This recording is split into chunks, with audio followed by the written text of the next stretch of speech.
Hello, class. I hope you enjoyed our previous lesson on the free dwarves. Although they have lost much as a people, their unwavering spirit and inborn dwarven stubbornness may one day help them regain what they have lost. Only time will tell. For today's lesson, we will speak of a brutal people that live in the far northern climes of Mantica, a people who worship a cold and vengeful god that wants nothing more than to lay low those beings who had stripped him of his power oh so long ago. This lesson, we will speak of the Varangur.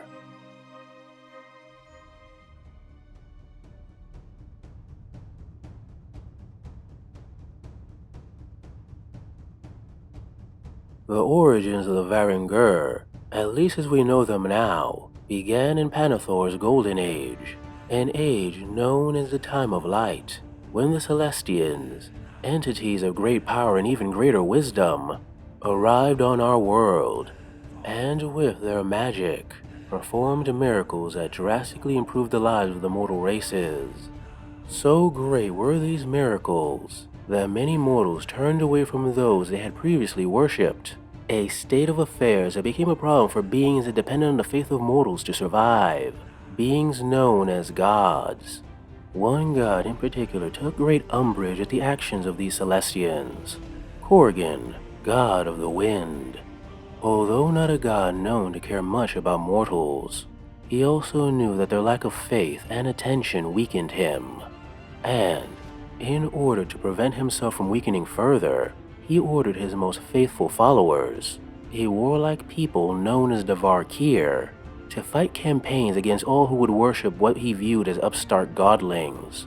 Corgan's actions threatened the peace and prosperity the Celestians were working so hard to achieve, and after a brutal war, they eventually defeated Corgan and his worshippers, trapping his essence somewhere in the northern climes deep underground, and wiping out the Varangur entirely. And over time, as the mortal races began to forget about this once frightful and all-powerful god, he slowly became little more than a wisp of energy, his essence barely held together by old scholars who had glanced upon his history in ancient and forgotten tomes, destined to dissipate into nothingness once the memory of him was fully erased from mortal consciousness. But it was when he was on the very edge of non-existence that he discovered a people that would bring about his rebirth. As the Time of Light stretched on, and the Celestians' influence spread amongst the mortal races, many of the northern human tribes moved down south to the great kingdom of Primovantor to enjoy the promise of peace and prosperity offered by these powerful beings, all except for one, the Varangur, a people whose stubbornness was only surpassed by that of the dwarves.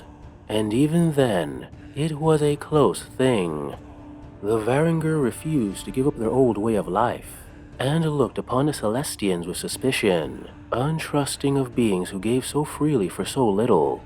That said, although they refused the Celestians, they were still mortal, and thus desired meaning in their lives as most mortals do. And it was through this distrust and search for meaning that Corgan found his path back into Panathor. It began slowly, with Corgan whispering into the minds of the spiritual leaders of the Varangur, the sorceress magi whose knowledge gave their people wisdom, and the skalds, whose stories maintained their people's culture. Through them, Corgan slowly molded the Varangur to his liking, ensuring that their society focused on more malleable emotions, such as hate, anger, jealousy, and ambition. Emotions that are easier to manipulate and focus towards his own ends, his influence slowly making the Varangur much more warlike. And as the nations of the south became distracted by the God War, and the war with Winter centuries later, no one noticed as Corgan solidified his hold in the Varangur, and took his place as their new god. He turned himself into something akin to a pantheon, showing himself to the Varangur as a god with three distinct faces: the warrior, the reaper, and the deceiver, each face a different aspect of the same god that could be worshipped individually or as a whole. When Corgan was done, the Varangur was reshaped into a culture that thrived on conquest and competition. A culture where ambition was praised and distrust of your fellow man was expected. The tribe's constant conflict with other northern nations and themselves, ensuring that only the strongest and most vicious ruled. And with his people shaped to his liking, Corgan ordered them to attack the southern nations of Panathor.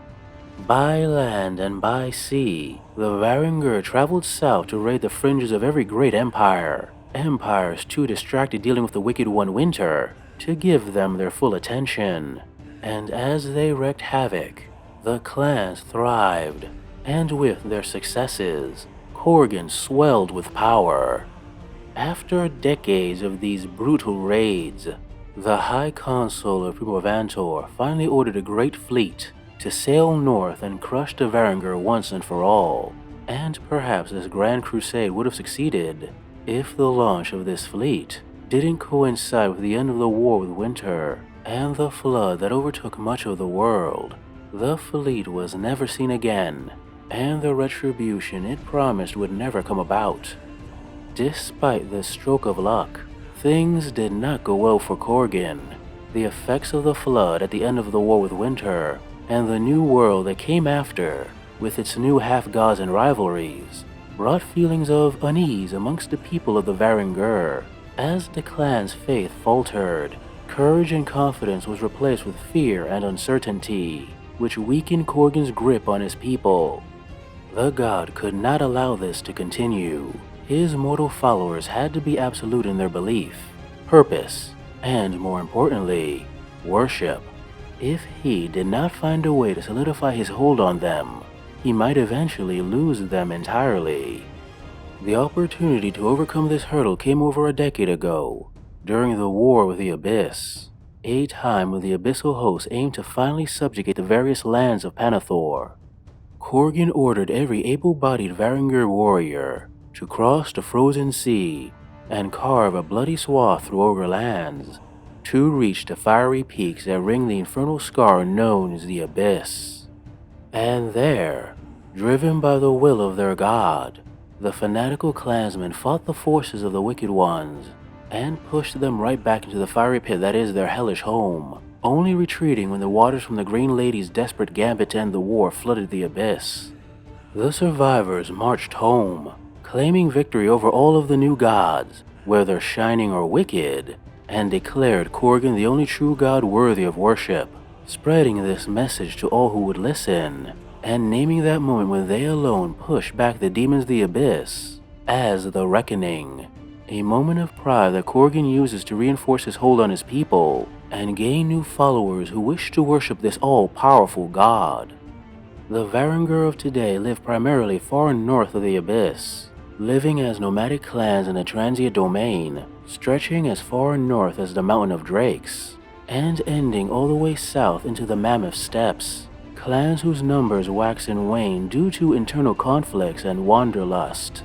Although they have similar traits and traditions to other northern tribes, they differ enough that many view them with wariness that is tinged with respect. For although the people of the Varangur are warlike and tend to be rather belligerent, their strength cannot be denied.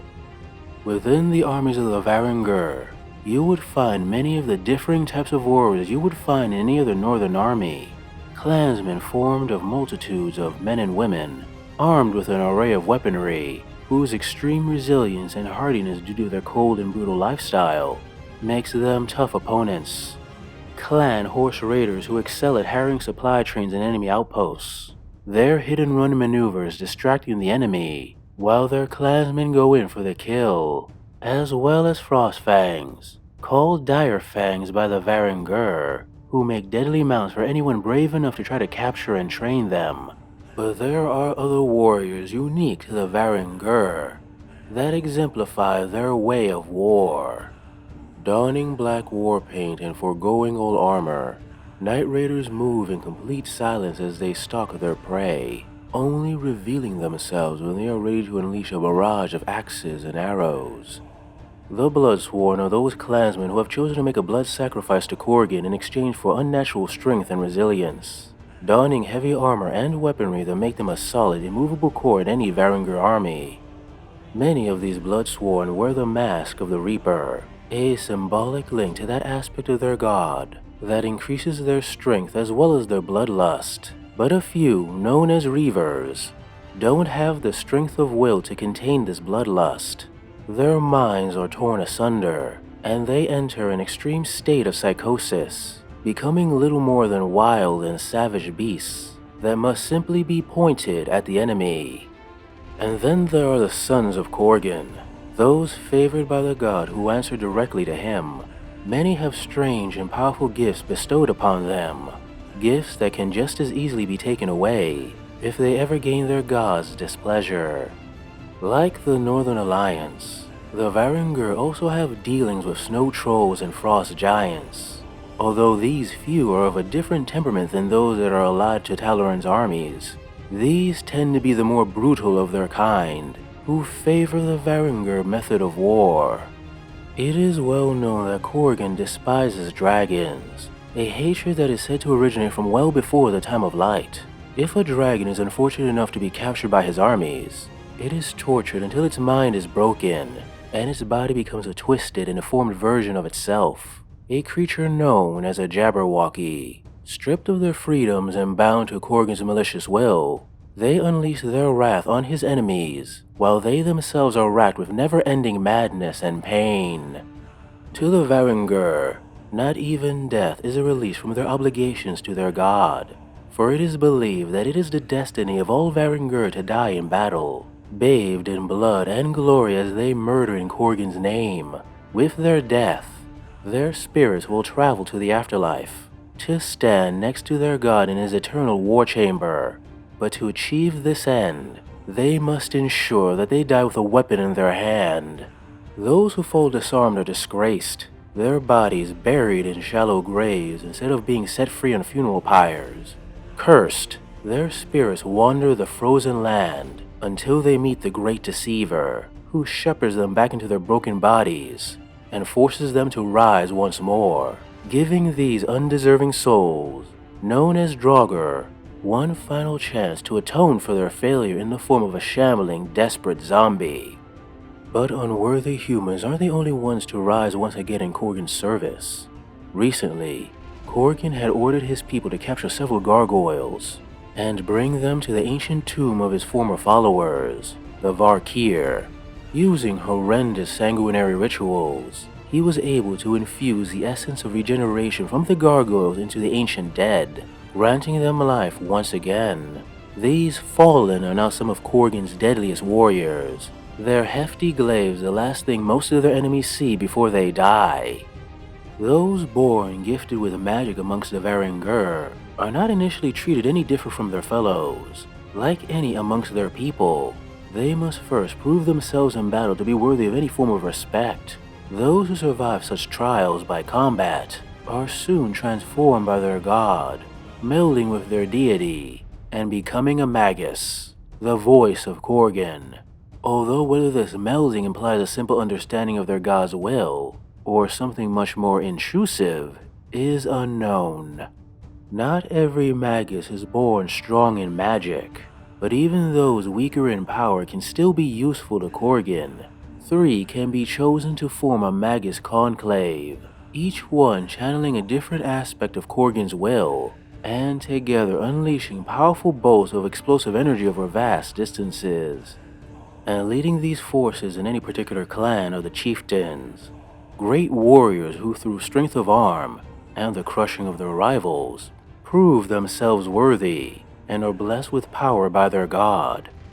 For now, all anyone sees when they look upon the Varangur is a fractured society, with blood-thirsty disputes and skirmishes preventing any meaningful and long-term alliances amongst the clans.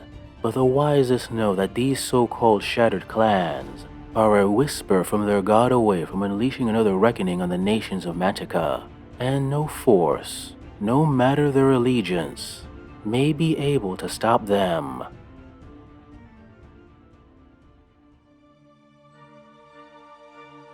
Well class, I hope you enjoyed this lesson on the Varangur, and perhaps it makes you rethink about any plans you may have about going up north.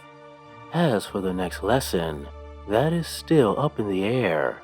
With the rapid changes happening upon our world as of late, it has been hard to keep up with the new factions that have recently arisen. But do not fear, class. I will return with new lessons if I survive my quest for knowledge.